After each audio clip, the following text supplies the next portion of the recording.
সবাই ভুল করে, কিন্তু এত বড় ভুল কেউই হয়তো করে না। হ্যাঁ বন্ধুরা, আমি সেই অভিনেতাদের কথা বলছি যারা পুষ্পার মতো মুভিকে রিজেক্ট করেছিল। এটা হয়তো ওই অ্যাক্টরদের জীবনের সবচেয়ে বড় ভুল ছিল। যদি আজ তারা পুষ্পা মুভিটিকে রিজেক্ট না করতো, তাহলে আজ হয়তো আল্লু অর্জুনের জায়গায় অন্য কেউ থাকতো, আর রাশ্মিকা মান্দানার জায়গায়ও হয়তো অন্য কেউ থাকতো, আর বাবার সিং শেখাওয়াতের জায়গাও হয়তো অন্য কেউ দখল করে নিত। ফাহাদ ফাসিলকে হয়তো আমরা এই চরিত্রে দেখতে পেতাম না।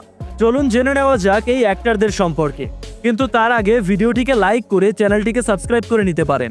পুষ্পা চরিত্রের জন্য আল্লু অর্জুনের আগে মেকার্সের প্রথম পছন্দ ছিল মাহেশ বাবু, কিন্তু মাহেশ বাবু এই মুভিটিকে এটা বলে রিজেক্ট করে দিয়েছেন, এই মুভি আমার স্ট্যান্ডার্ডের না।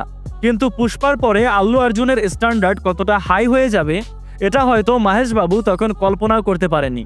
একইভাবে ফাহাদ ফাসিলের ক্যারেক্টার প্রথমে বিজয় সেতুপতিকে অফার করা হয়েছিল, কিন্তু তার হাতে আরও অনেকগুলো প্রজেক্ট থাকার কারণে সে এই মুভিতে অভিনয় করতে পারেনি। এরপরে গিয়ে এই ক্যারেক্টারটি ফাহাদ ফাসিলকে স্টার বানিয়ে দিয়েছে।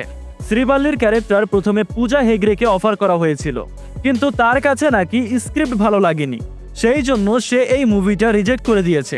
আপনার কি মনে হয় তারা যদি এই মুভিতে থাকতো তাহলে কি মুভিটা এতটা হিট হতো? বিষয়টি কমেন্টে লিখে জানাতে পারেন।